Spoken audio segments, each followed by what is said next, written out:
पावसाळी अधिवेशनासंदर्भात इंडिया आघाडीची बैठक, पहलगामचे दहशतवादी अद्याप का पकडले नाही या मुद्द्यावर विरोधक मोदी सरकारला सभागृहात घेणार, इंडिया आघाडीच्या बैठकीत निर्णय। देवळाली ते नाशिक दरम्यान ओव्हरहेड वायर तुटली, मध्य रेल्वेची वाहतूक विस्कळीत, अनेक एक्सप्रेस गाड्या 5 ते 6 तास उशिरा।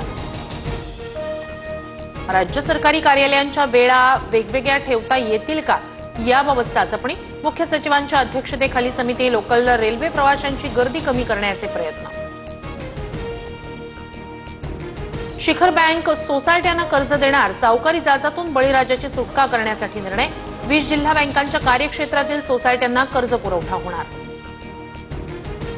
मुंबईत मध्य, हार्बर आणि पश्चिम रेल्वे मार्गावर आज मेगा ब्लॉक, विविध अभियांत्रिकी आणि देखभालीच्या कामांसाठी ब्लॉक। पुण्यातील कोथरूड, शिवाजीनगर, औंध परिसरातील पाणी पुरवठा आज बंद राहणार, पर्वती जलवाहिनीला गळती, नागरिकांना पाणी जपून वापरण्याचं आवाहन।